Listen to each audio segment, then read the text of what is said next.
But I would start, first of all, again, I'd love my panelists to introduce themselves. I already had the privilege to speak with you one-on-one and already quite impressed again. So I would start with Ambassador. Please tell us about your journey shortly. I think that would be interesting to know.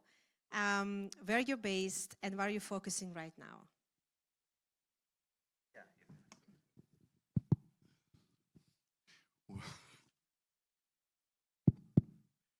I'm a freelance right now. I am a retired Greek ambassador after almost 44 years of service, which mainly included many years in Southeast Europe, many countries, many situations, because we witnessed also war in this area, but also much better times with the improvement and the economic development of the region. And to top all of this, my last official assignment was being the Secretary General of a regional economic organization, which is promoting better understanding, dialogue, and economic cooperation among its member states. A task which I'm so glad I'm not the Secretary General anymore, has become quite difficult because of all the issues that exist between some of the member countries in this region. We have outright war, conflicts, tension, which goes on. So quite a rich experience in which tourism always played a very important role. We heard why, because we have tourism diplomacy, and tourism diplomacy, or if you want, tourism itself, is a vital factor for of soft power exerted by countries, and a soft power that is, let me say, affected in two ways. One, by the hospitality of the country receiving foreign visitors, and second, on the foreign visitors themselves who walk away with a positive or a negative view of the country they visited. So it is very, very important, but you know, an ancestor of mine, very, very old ancestor of mine, Plato, said that there are many speakers, not on a panel like this, but still, there are many speakers, the wise ones who have something to say, and the foolish ones who have to say something. So I thought that I would be among the first, but after all very, very interesting views and discussion we heard during this day, for which I want to thank you very much, Mr. President, I feel a bit foolish. I have nothing to add in what concerns tourism, except some very, let me say, personal views, which I hope I will have the chance to communicate with our distinguished speakers later. Oh, for sure, dear Ambassador Michael, you will have, because I do believe in the power of storytelling, and people tend to remember that. Going to our president today, we know each other for a while, but actually I'd like to know, well, not everybody knows you yet, so please introduce yourself and maybe add to this why Global Tourism Forum, because there must be something bigger than just let's organize a forum. Yeah, thank you very much. Actually, this is the first time question that I'm receiving in my forums. It's coming to me. How I start, actually, I graduate tourism business in Istanbul after my graduation from the university, because you are from the tourism business and it's a passion for you, and my high school is the tourism, and then I decide to work in tourism. So the tourism is not the, you know, in our region, you educate one topic, but you go and work other topics. So tourism was my passion when I was kid. So how I start this. And then the time is bringing a lot of opportunities and a lot of disabilities to you. So thanks to God, I receive lots of opportunities to me. So when my graduation is done, I was working one of the biggest hotels in Istanbul. After then, I had a chance to implement my travel agency. So it's by chance. It became the, you know, that times when the Apple and Samsung start to compete with each other. So thanks to God, at that time I was the agency of the Samsung. So when the Samsung is grow up, so our mice agency grow up. After then, in the 2014, with our government delegates, I had a chance to attend the World Economic Forum. And then because of my formation, and then I said, we were organizing some forums like Tourism Trend Summit, Tourism Technology Summit, specifically for this business. But after World Economic Forum, and we decided to get something concrete on this area. And then and now is sitting with us our lady, Madame Özgül, who was the one of the, in 2014-15, who was one of the key makers, and then Mr. Abul Faz for our forums. Thanks to them again here. So this is how it is started. But what I realized that in these forums, during the COVID, we realized that forum is ongoing well, but also we had a lot of opportunities on the investment side. Why? Because we are bringing all the deal makers at the same sofa, and then, but it's if there will be a result on that, it's a bonus for us, by the way. So then we establish a investment company, so based in Dubai, and then now in Africa we already finished one deal with the Intercontinental. We opened the hotel and we delivered it successfully. Now we have one hotel project in again Africa with the Hilton Group. On the other side, we have one project in Tanzania. It's with the Marriott Group. So it's from scratch to build up 5-star property.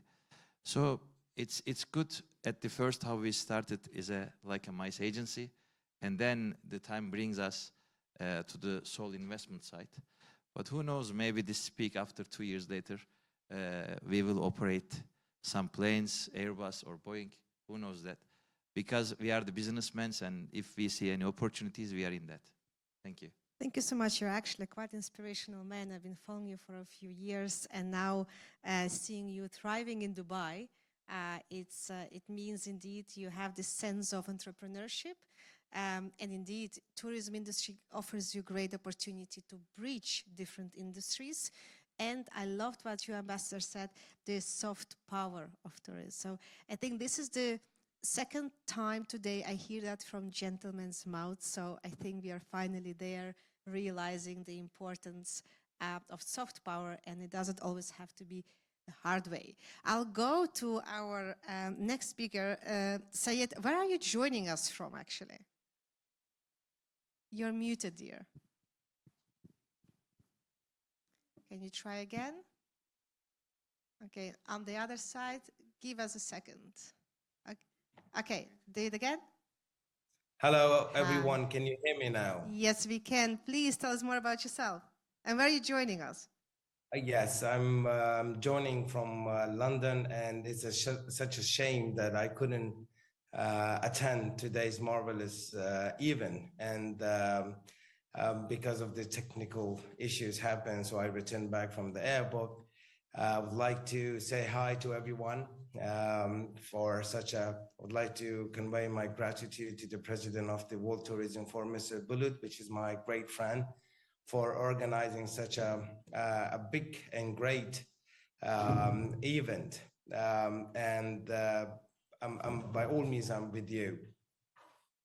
Please tell us about your business so we can understand the synergies between the panelists. Okay. My name is Syed Yaqoob Emad. I am the president of the Good Faith Movement in Afghanistan. And I would like to navigate you only regarding Afghanistan tourism, which once upon was a hub of the happy, what they call it, trail, and it was used to have the Silk Route as well. If you allow me, I can start my speech. Give me 2 minutes, I'll go to our next speaker, and then we'll dive more into the project you just mentioned. The floor is yours. Thank you very much, Yulia. And so, hello everyone. My name is Giorgio Travaini. I am the executive director of a European Union body, which is called Europe's Rail. And actually, we're not dealing so much with tourism. So this is not our core business. And in a way, I don't want also to feel foolish in this panel, but this is the reality. And why I am here today, because I think, well, Europe's Rail can greatly contribute to that, because what we're doing is innovating the rail system. And we're doing that in Europe. In Europe, we have a large base already present of infrastructure, often not utilized. And so the idea that we have is how we can, you know, reutilize this great infrastructure at regional level, how we can make a transport by rail more attractive, more efficient, more usable for all our citizens, but especially also for tourism. And I think this is also a way for me to convey this message. And maybe on another aspect, we are a public-private partnership, so between the European Union and the rail sector, which means that we are gathering together all stakeholders, and we come together to realize that in working together, we can achieve more than in working alone. And I think it's also a little bit the spirit of this forum. I think just before it was said and brought up an idea of, you know, sharing information. This is exactly what we're doing, but we're doing even more. We are influencing and making sure that the policy environment also fit for our purposes. Yeah, thank you so much. And indeed, like Ambassador said today, we have to collaborate, public-private, especially on the policy making. And there are too many stakeholders involved to do it by our own. Said, I promise to come back to you so you can start your talk, and then I'll jump back to the Ambassador. Guys, on mute. Can you hear me? Yes, thank you. Okay, first, let me, if you allow me to convey my regards to the audience and distinguish your guest, Mr. Ambassador, and others. It's very an honor to be here and speak with you. I believe tourism has the power to transform all the countries, especially where I came from, which is Afghanistan, into a beacon of peace, development, and economic growth. It offers a unique opportunity to rewrite nation's narrative, especially when we have crisis right now. And because we have a showcasing of our real rich cultural heritage, breathtaking landscapes, and resilient people. With strategic investment and cooperation in Afghanistan can leverage its tourism sector as a catalyst for stability, peace, prosperity, and global engagement. Now, as you know, that I have heard some few key topics about AI and technology. Obviously, Afghanistan has the basic of this technology or AI facility regarding to tourism. So the history of tourism in Afghanistan is very complex, deeply intertwined with the country's geographical location, and it has cultural heritage and obviously political upheavals. So as you know, that Afghanistan was a key crossroad from trade and cultural exchange on the ancient Silk Road, connecting China to India, Persia to Europe. And also traders and adventurers traveled through all from the Europe till India through Afghanistan. And you know that we have numerous civilizations, including Haqamanishian, Kushans, and Ghaznavis, leaving behind a notable sites like Bamiyan Buddha statues, especially Herat, which I am from, that city, and Balkh, which was a center of Zoroastrianism, and then after that Islam. Obviously, in Afghanistan golden age, if I give you a legacy of the tourism, the golden age of Afghanistan tourism was between 1960s to 1970s, where the Happy Trail was used to come. It was a popular overland route, as I say, from Europe to London. From Europe to India through Afghanistan. For recent developments in Afghanistan, which you know, we have got a very kind of change in Afghanistan governance. However, in tourism sector, there was a promising signs of potential. More than 5,000 people, which I have received the data, the international or foreign tourists visited Afghanistan. This year, it was more, far beyond that numbers, which shows that Afghanistan is a potential highly attracted spot for tourists and tourism. Therefore, I would like to also talk about some of the opportunities and also some narratives which tourism can, as you have just said that I have heard from your mouth, you have just pointed out that the tourism have got a soft power, and obviously tourism should have a diplomacy. Would like to give some light on that tourism can directly even not have the soft power, but also boost the economy by creating jobs and reducing poverty, especially investment in hotels. We have got a huge potential on investing on our transportation because it has been ruined after 2 decades of war and conflicts. Obviously, I suggest a thriving tourism sector also. I believe that discourage migration by offering people meaningful opportunities at home, which, you know, we have got a crisis of migration, as you know, in Europe. So it will also help to settle those people to stay at their homes. It also provides a sustainable source of income for local communities while preserving the historical and environment assets. Now, for investors, Afghanistan offers unparalleled opportunities in the tourism industry. The Afghanistan historical sites such as Buras of Bamiyan and Herat, ancient heritage, you know, spots are waiting for restoration and promotion. Adventure tourism, ecotourism, and cultural tourism remain largely untapped markets. There's an urgent need for infrastructure development, including airports, roads, hotels, eco lodges, and presenting a golden opportunity for early investors to establish themselves as pioneers in this emerging sector. As I have said that by recent development in the country, one of the dynamics has been improved a lot, which is security. That's why it has attracted a lot of tourism from outside. Additionally, sustainable tourism projects can serve as models of community development. By partnering in local businesses, investors can ensure mutually beneficial outcomes while promoting cultural preservations and environmental stewardship. Afghanistan's scenic beauty and rich heritage make it a prime destination for global travelers, as I have said. And with the right investment, it become a hub for tourism in the region. Now, my last point, which I insist to say, and it's very related to my movement, which is a goodwill movement or good faith movement. I believe strongly highlighting this, that tourism is a modern economy driver. It is a bridge to peace. Every visitor who steps foot in Afghanistan contributes to a new narrative, one of resilience, hospitality, and opportunity, and fosters cultural exchange, counters stereotypes, and encourages global connection as well. So tourism also has the power to influence the governance of, as foreign visitors enter Afghanistan, they can bring with them global perspectives and expectations, fostering dialogue and encouraging positive change.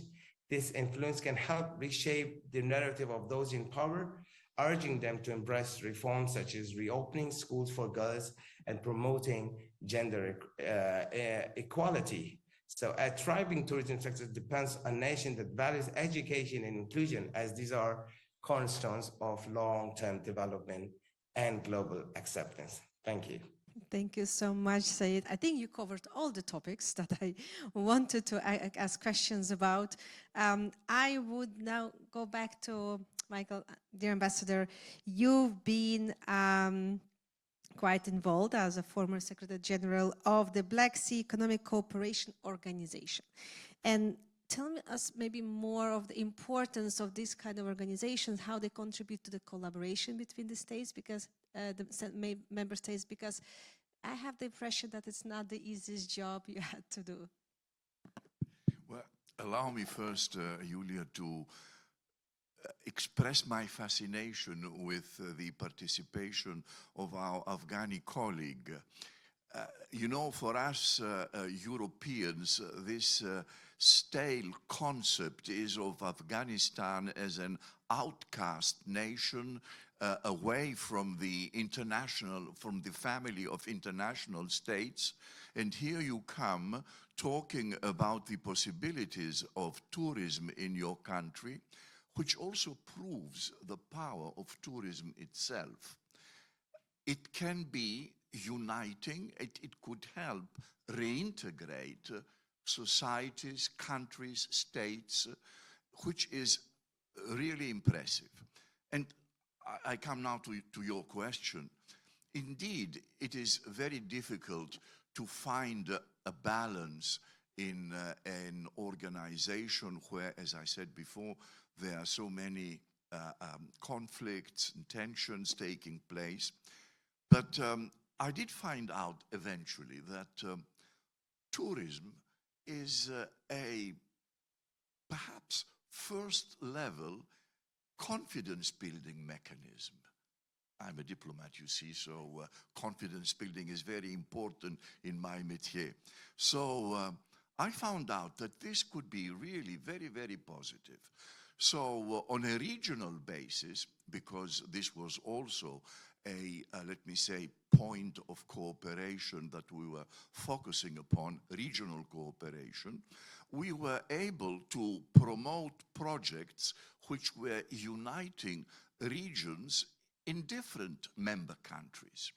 And these projects had to do, for instance, with the, let me say, the environment, especially in the Black Sea. The Black Sea is a very polluted sea. Unfortunately, it's almost a closed lake with a very small opening, the Bosporus, and then the straits moving into the Aegean and then into Mediterranean. And in contrast to the Mediterranean, which is much greater, there are 5 major rivers flowing into the Black Sea, some of them, unfortunately, bringing in polluting stuff thousands of kilometers away. So we had a project, I remember now another one, which has very much to do with the pollution, but also with the way we are fishing in our seas, be it the Black Sea or the Mediterranean. Because, you know, fishermen sometimes, or most of the times, are just leaving the old nets on the bottom of the sea, which it suffocates life in the sea. So we came up with a project where we taught people that from these old fisher nets, which are usually nylon plastic, you can recycle these old fisher nets and make some very, very interesting, important, and useful items, like benches for national parks, like sacks for you to go to the supermarket and put your stuff in, not of plastic. So all this helped a lot also with the agreements we were trying to put together, having overseas visitors to visit more than one of our member countries. We heard about that also from Minister Avramopoulos and Minister Garayev. It is very important, and nowadays distances are so small, to have tourists from faraway countries visit more than one state. And Europe is such a small place. The distance between countries or between capitals is sometimes less than 100 kilometers. So it is very important to be able to attract tourists from overseas into more countries than ever. All this had a very positive effect, and let me say it was an example for other sectors of cooperation to follow. So indeed, tourism is a factor which helps unite people. Why? Because it helps people to come to know each other much better. And usually the result of this knowledge is always positive. Let me come back to an example, I'm sorry, of Turks and Greeks. I mean, sometimes there are periods where in the media of the two countries, the other state is promoted or presented in the most negative possible way. Yet if you ask public opinion, you will see the difference that Greeks are not considered the enemy by Turks and vice versa. So this is why, because in the last 25 years, or perhaps even more, we have millions of tourists, Greeks going to Turkey, Turks coming to Greece. So we know each other, we share so many things, and all this comes to the surface. So sometimes irresponsive political leadership, sorry, Mr. Minister, and media should be more careful to, how can I say, reflect the feeling of the public. And thus, this can become very important. I think that's a very good insight. Politics has so much power when it comes to tourism, and it's being often misused in geopolitical tensions, let's call it that way. I've been the last 4 years living in GCC as well, and I've seen how proud they are of certain growth of certain countries. And they also believe if one country thrives, the neighbors are going to benefit from it. So it's actually very smart to collaborate rather to compete. And I think that's what we've learned also in post-pandemic times, and especially in the tourism industry. When we speak about sustainability, Mr. President Bulut, I wonder how hotel chains like Hilton, that you are now introducing in some African countries, are contributing in a sustainable way. We often have this discussion here in Europe, mass tourism, big hotel chains, they don't really contribute to the local ecosystem. Is there any, well, solution for that? Yeah, actually, thank you, Yulia. As the group, we are focused on the destinations which are specifically underdeveloped. It means that, I want to give one example from Angola. When I went to Angola, Luanda, there was only one international hotel. It's called Epic Sana. It was only the Portuguese brand, and they have almost seven or eight hotels. It's a international, but local international. When we bring the IHG there, we saw lots of practices from IHG brand.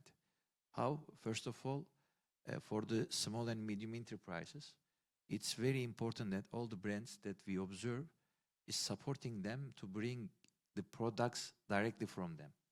So this is one thing. And also what I saw in the other brand in Hilton, so they have a specifically, it's called in Africa, artisan products. So the handcraft that they produced. Or, for example, they have a small farm and then the people produce there and then they directly bring to hotel and sell. So it means that they are partnering with the local communities.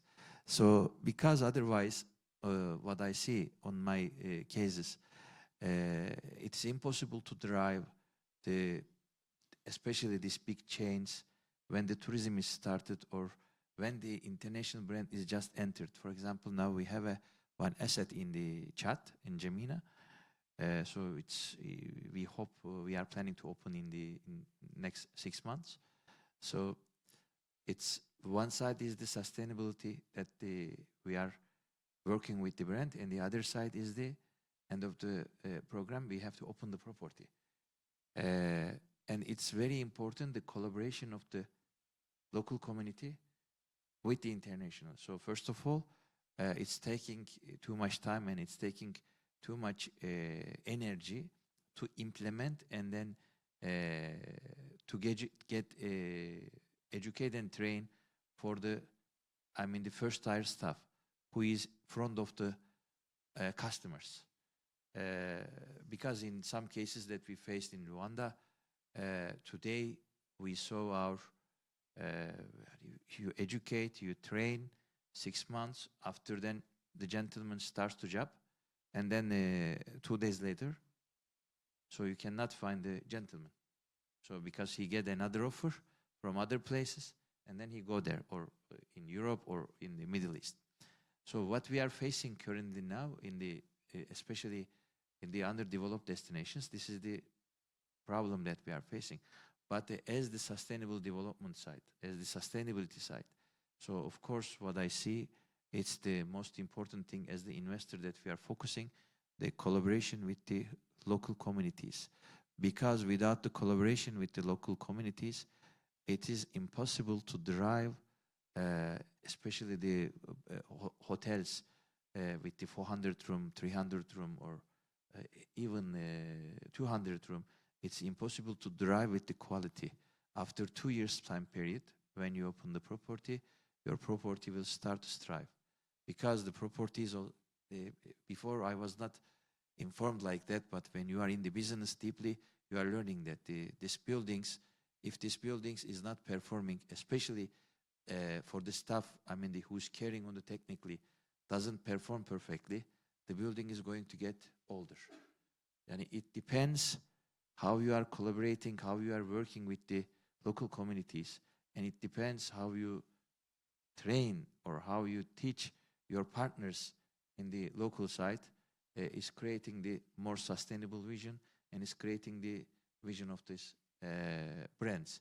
So till now, we had very successful job in Angola. Now we are going to get a very good job in the Chad, and from start, for example, now in Tanzania, we are totally working with the environment-friendly building. All the products is from the nature. We are not putting any stone, etc., because it's in the national reserve. So you have to respect the nature, and then you have to respect the animals, because it's their space, their living areas. So you cannot bring the products that they will disturb them also. Thank you. I think that's an amazing insight on how you indeed include the local ecosystem, local talent. I do understand the challenge, and we had many conversations about that. How do you retain? But that's not only a challenge for the tourism industry. We see that in other industries as well. And I think indeed being mindful of the infrastructure that doesn't destroy the ecosystem. This is why a lot of you will attract probably different type of tourists who are much more mindful, respectful to the culture and the nature that they are visiting. Nobody wants to visit the same Hilton in Brussels as in Chad. We want to feel and experience the local ecosystem. I'm going back to you. Jonah, you spoke about the innovation in the rail industry. And I was actually curious, how do we Europeans still compete, first of all? And we spoke about China before. We are still leading, you told me. So tell us more about the work that you are doing when it comes to innovation and interconnectivity of the European cities and countries. Yeah, thank you. Maybe just before replying to this, I would like to make also a link with the two previous reply, because I think it's important indeed to look in tourism in terms of sustainability and also environmental sustainability on the infrastructure.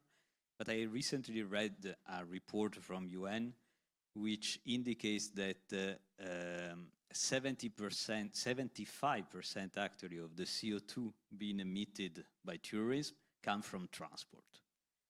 So I think also this is something therefore to look into, and also linking with the other intervention. I totally agree that tourism, it's bringing people closer together. bringing nations closer together, cities and regions. And again, transport is a key way. And here in Europe, at the moment, I think this morning you had new commissioner, Tsitsi Kostas, present here. And I don't know if he, no, he wasn't here. Okay, but then I will mention what is in his mission. And one of his mission in Europe is to connect the capitals of Europe with high-speed rail. So high-speed rail, now coming back to your question, it's one of the key technologies that has been developed in Europe in terms of rail technologies that we have exported elsewhere. We've exported to China, for example, which now is able to produce a high-speed train, but we still have, let's say, this competitive edge. So our role as Europe's rail joint undertaking is to make sure that we maintain this competitive edge, but that, again, we bring services to our citizens.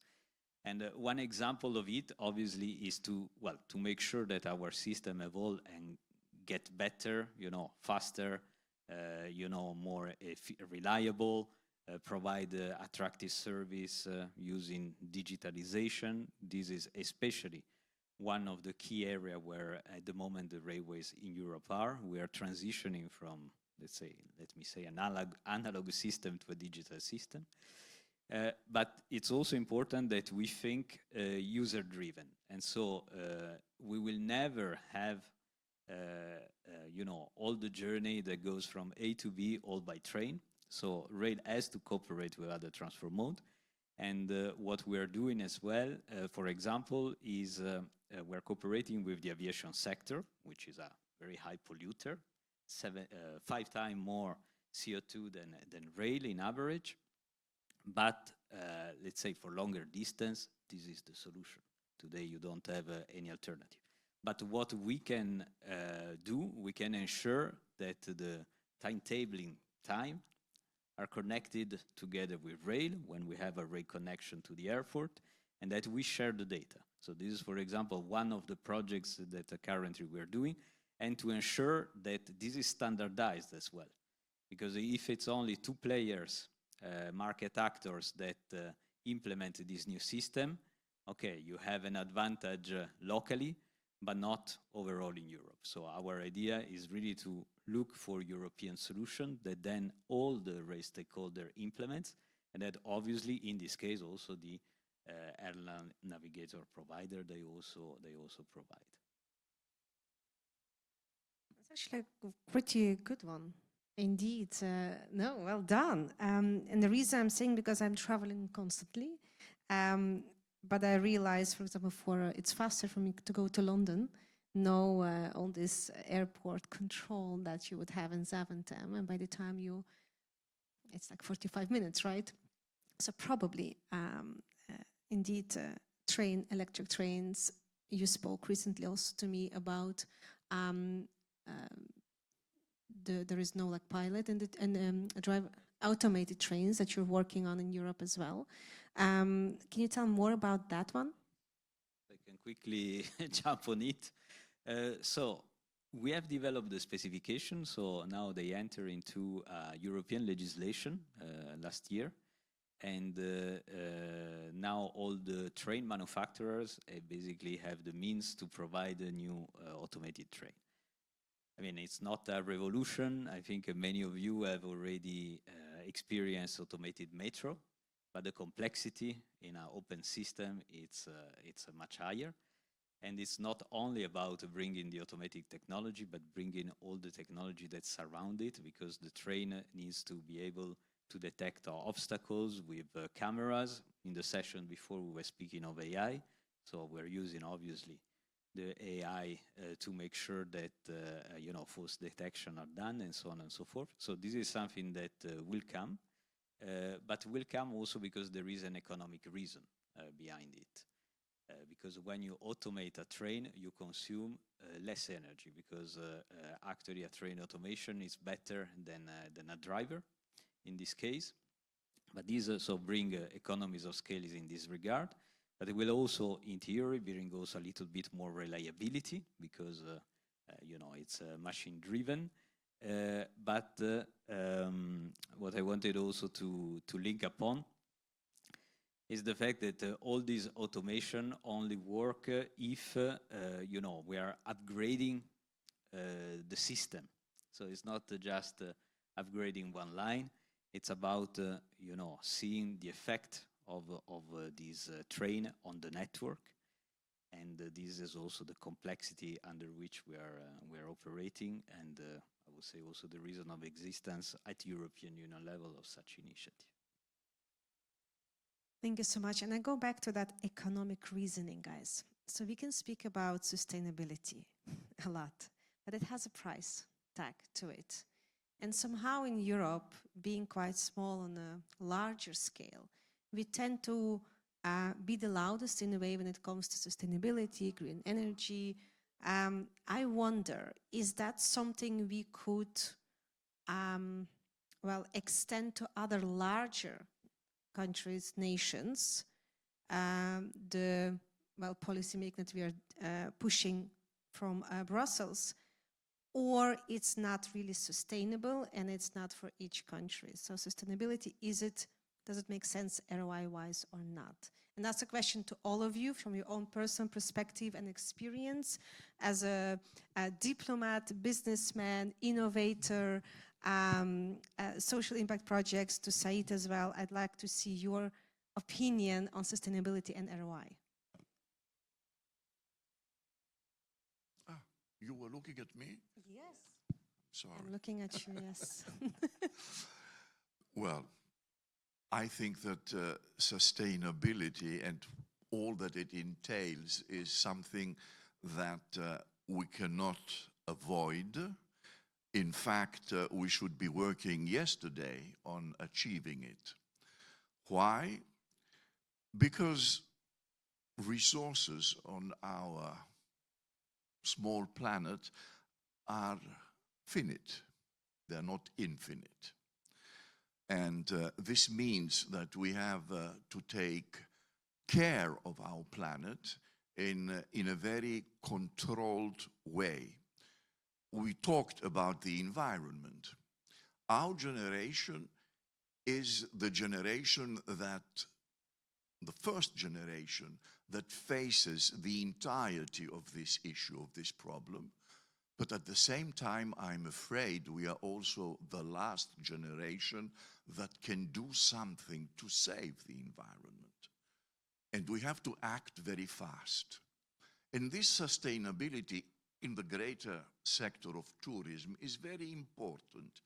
It starts from the, let us say, gateways. How does tourism move? It moves with vehicles, with planes, with ships, and so on.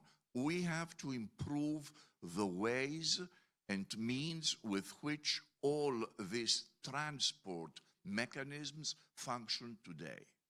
Then we go to the hotels, we go to the rooms which are being let for foreign visitors. They have to be much more cost effective. They have to manage water. Water is a huge issue. And they have to manage waste management. I mean, the waste, how do we go around that? These are very important issues, and unfortunately, in many of the also touristically developed countries, we don't see the necessary measures being taken. And I will only name an example from my country, Mykonos, for instance. It's a beautiful, damn expensive island, which hosts 20 times the number of its local permanent residents, and it is unable many, many times to cope with all the waste or the water problems and so on. Why?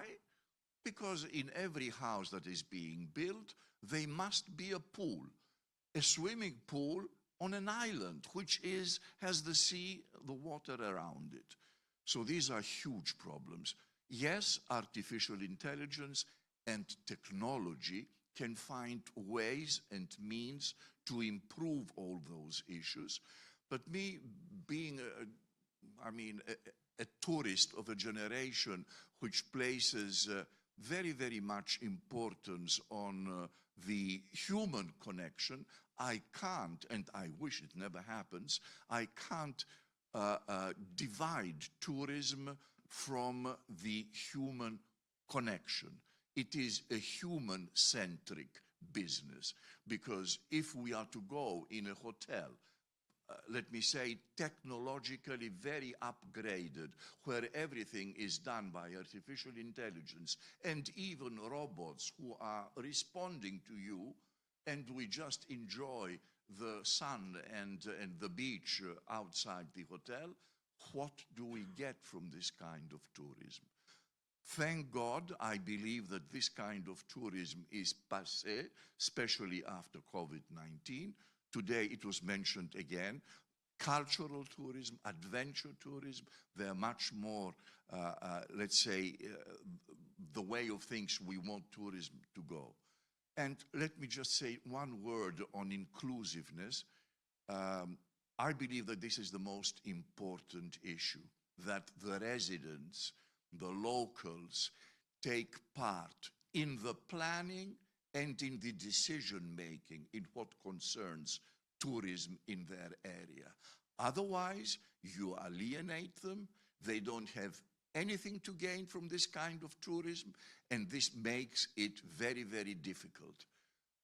We need to preserve the authenticity and the character, especially of second-tier tourist attractions, which are becoming fashionable nowadays, because otherwise you will be eliminating the factors that attracted the foreign visitors in the first place. So there is a balance that we have to keep there. Thank you so much. And I think it's quite insightful indeed. I don't see robots welcoming us. People travel for the cultural experience mainly, not for the only comfort of the hotel room. Bulut? Thank you very much, Ambassador. He cleared up actually all the aspects. I just want to give two insights from my perspective as an investor. So you can never replace culture. Culture is coming years and years. For example, today our host is Uzbekistan. I have been twice there, and then you can never find that city, you can never find that atmosphere any part of the world. Even the Rome is different, or Porto is different. So any part of the world, in Bali, is different. When I visit the one mountain, you were there with us, yes. I was with you. We were together. So it was strange. The atmosphere and ambience is strange. So it will be never, when as an investor to constructing or to building a touristic hub to there, we have to be careful that not destroying the nature. Because when you destroy one, it's not coming with the first, second, third, and the first one is becoming a good sample to destroy the second. So the second getting the advantage that the first did this. That's why for the local authorities have to think twice, double, when they are giving the authorization, which is really destroying or something making not good for the place, especially for the cultural venues. For the other side it is a good sample. For example, the Egypt, Antalya is like the Mediterranean hub or the coastal areas. So even that, what we saw in the sample of Turkey, when the first constructions are started in 1980s, when the tourists come first, second, third, after then, the government realized that the things are consuming. So the water because when the tourists are coming, a tourist is not only bringing money, bringing cultural exchange, etc., but the other side is there is a minus.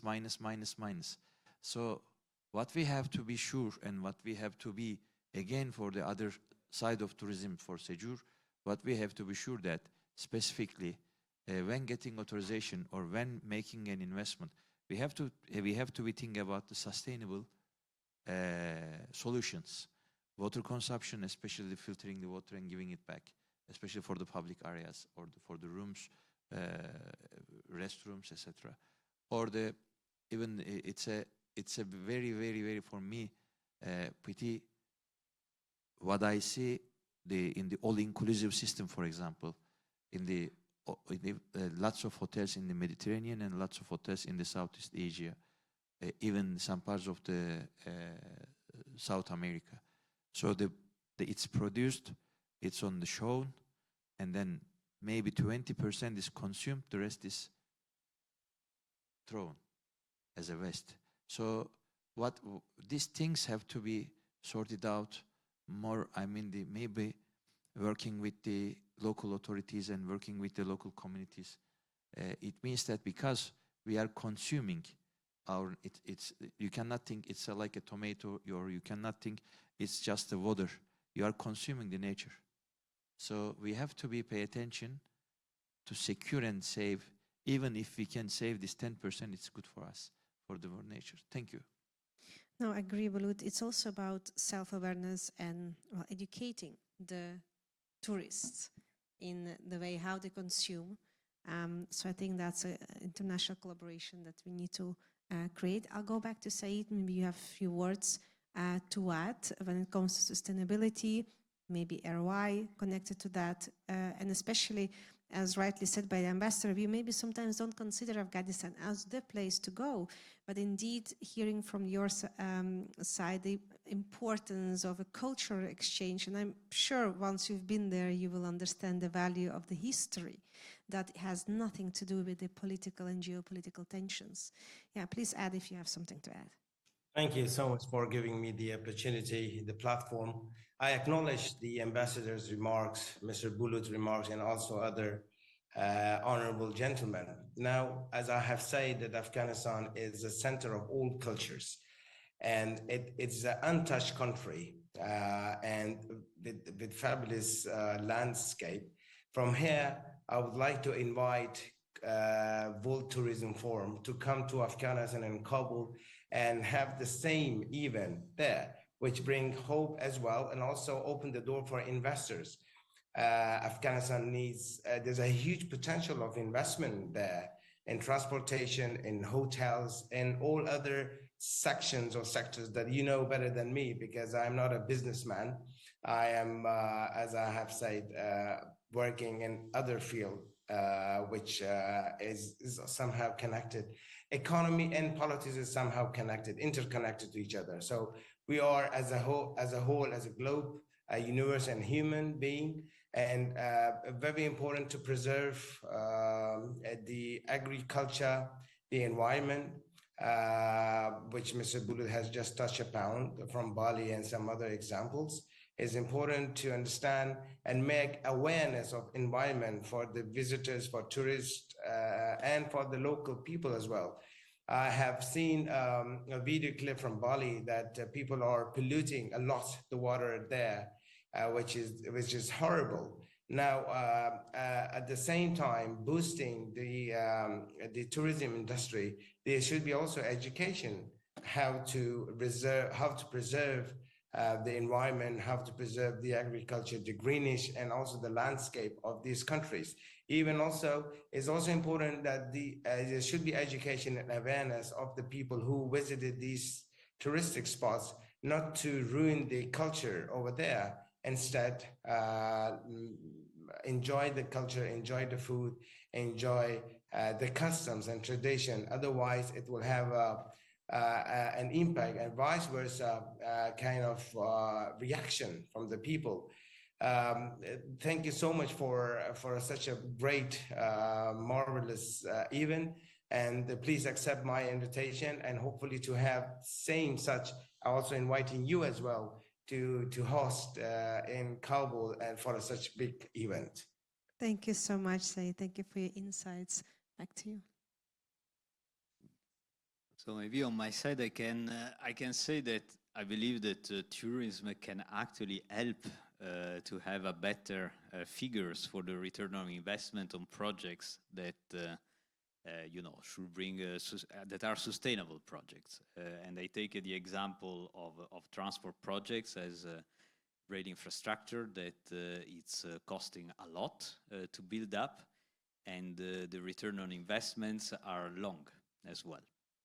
And in this case, what usually is happening is that we also look at all the sustainability aspect and we try to quantify them, and then the society, so taxpayer money, to be clear, support those large projects. But I think that maybe something that was not looked so much is the return on investments on these bigger project, infrastructural projects, like connecting, as I have mentioned before, two cities across different countries, can also bring from the perspective of tourism.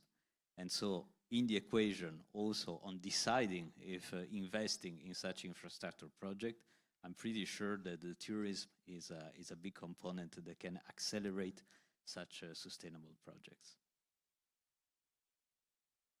Agree.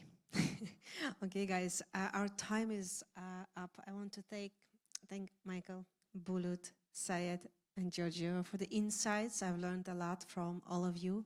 Syed, special warm greetings to the land of Rumi, my favorite poet. And guys, I'm thanking you also, the audience, people online, for joining us, sharing the knowledge, and I hope indeed we'll meet each other in new destinations. Everything is up to Bulut, so last words from the president. So thank you very much. Actually, all the online viewers also, thank you very much. At the same time, we are making a live stream. So today almost we reach up more than 5,000 online reach. So next destination, it seems like Maldives. So we will see and meet in the Maldives. And after Maldives, it seems like the Nigeria. But for the 2025, with our leader, ambassador, and our team, advisor team, we are making a big event in the Brussels, in the Expo Center, with the participation of the public, by the way. So there will be two sides, B2B, and the one side is the B2C. I hope now who is watching us on the TV and the screen, we will see them all face to face, and we will make more business networking there. Thank you very much. Thank you very much, our leaders. Thank you very much, gentlemen and ladies. Thank you.